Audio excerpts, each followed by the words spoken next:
Menjabat sebagai kepala negara dengan gaji yang sangat besar tak lantas membuat orang-orang besar ini lupa untuk berbagi dengan orang lain, terutama mereka yang membutuhkan. Sebagian dari kepala negara tersebut ada yang menyumbangkan seluruh gajinya untuk kegiatan amal, dan ada juga yang menyumbangkan beberapa persen dari gajinya untuk berbagi dengan sesama. Tindakan ketujuh pemimpin berikut ini tentulah dapat dijadikan teladan, terutama oleh rakyatnya. Berikut 7 kepala negara yang mendonasikan gajinya versi on the spot.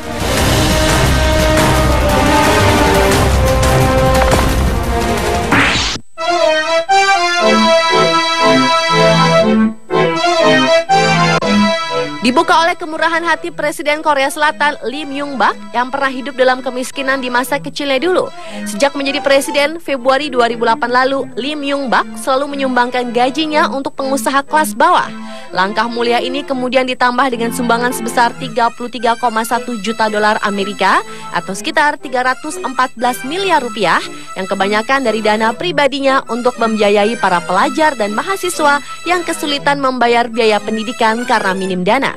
Presiden yang juga berprofesi sebagai pebisnis besar di Korea Selatan itu mengaku pengalamannya dulu yang harus bekerja keras demi membiayai sekolah yang membuatnya ingin memberi sesuatu pada para pelajar yang tengah mengalami hal serupa.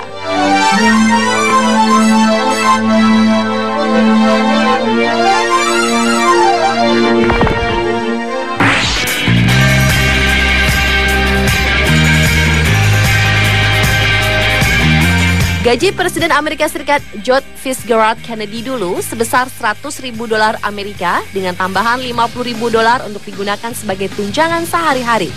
Alih-alih menikmati gajinya yang besar tersebut, John F. Kennedy ternyata menolak untuk menerimanya dan memilih untuk mendonasikan seluruhnya untuk kegiatan amal. Hal ini dilakukan Kennedy sebagai salah satu caranya membantu rakyat miskin yang juga merupakan salah satu kebijakan yang ia buat sebagai presiden.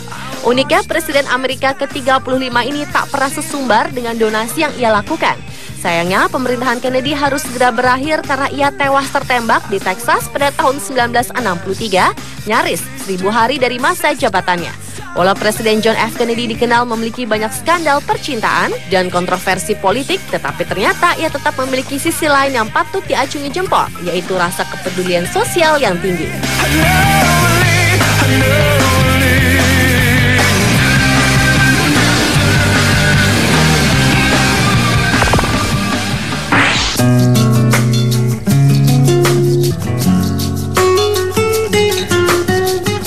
Presiden Uruguay Jose Mujica dijuluki sebagai presiden termiskin di dunia karena ia menyumbangkan 90% gajinya ke badan amal.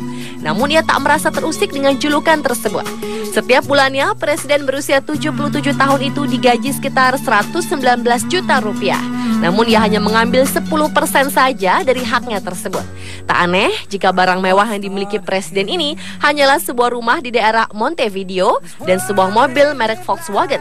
Selain ingin membantu banyak rakyatnya yang masih hidup dalam kemiskinan, alasan Jose melakukan hal ini adalah agar tidak mendapat tuduhan korupsi di kemudian hari. Mungkin karena aksi amalnya presiden yang sebelumnya berprofesi sebagai petani ini, ekonomi Uruguay tergolong stabil. Bahkan kualitas hidup atau pembangunan manusia di Uruguay paling tinggi di Amerika Latin. I pray to my soul to keep this fire burning, and when it does, I'm gonna let it shine.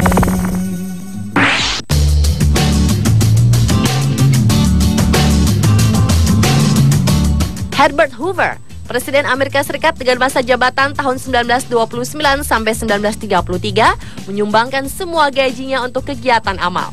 Ia juga merupakan presiden pertama yang melakukan hal tersebut. Ketika pertama kali terjun ke dunia politik, ia tak pernah menerima bayaran dari pelayanan publik yang telah ia lakukan. Alasannya, tak akan ada seorang pun yang akan menuduhnya melakukan korupsi. Setelah menjadi presiden, ia tetap menerima gajinya karena hal ini tertera dalam hukum negara. Namun gaji yang ia terima, ia berikan untuk kegiatan-kegiatan amal. Hal ini sangat menggugah hati mengingat latar belakang Herbert yang pernah hidup dalam kesusahan. Ia tercatat pernah menjadi pekerja tambang dan mendapatkan upah yang sangat rendah.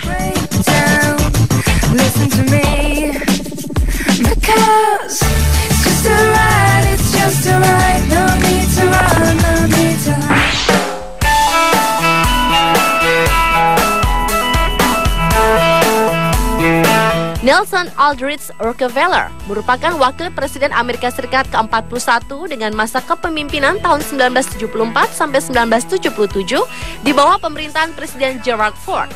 Ia juga merupakan salah satu anggota keluarga Rockefeller yang saat itu terkenal sebagai keluarga konglomerat di Amerika Serikat dengan berbagai bisnis besar yang dimiliki.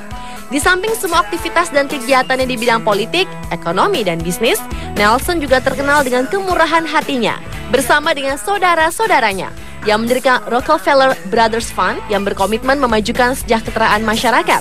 Selama menjabat sebagai wakil presiden Amerika Serikat, Nelson juga menyumbangkan gajinya untuk 2 program. Pertama, untuk membantu pendidikan anak-anak dari keluarga tak mampu, dan kedua, untuk mempromosikan program pengenalan dan pendidikan seni di sekolah-sekolah umum.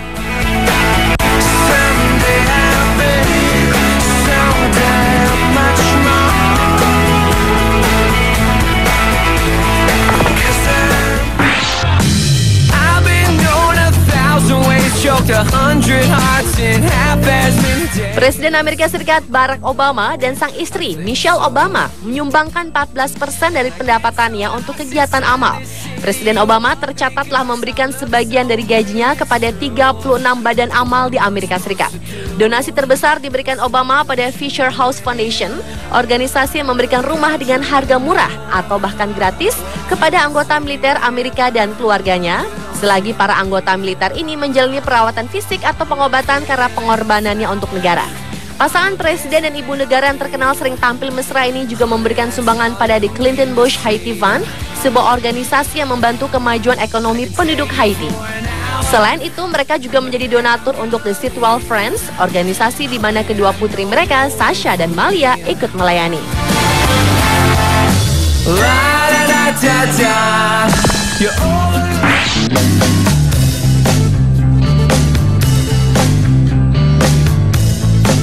Perdana Menteri Singapura Lee Hsien Loong menyumbangkan sebagian kenaikan gaji yang diterimanya untuk mempromosikan kegiatan-kegiatan sosial dan pelayanan publik di Singapura, serta mendukung bakat-bakat seni muda di negara tersebut. Dari 350 ribu dolar Amerika, total sumbangan Perdana Menteri Lee, 200 ribunya digunakan untuk membentuk Community Initiatives Fund, sebuah organisasi yang bertujuan untuk memperkuat hubungan antar masyarakat Singapura.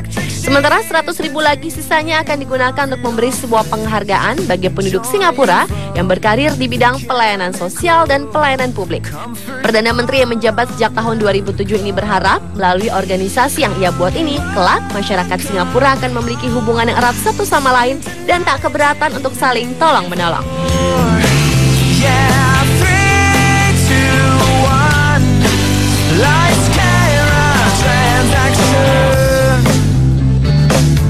Pemirsa, itulah 7 kepala negara yang mendonasikan gajinya versi on the spot.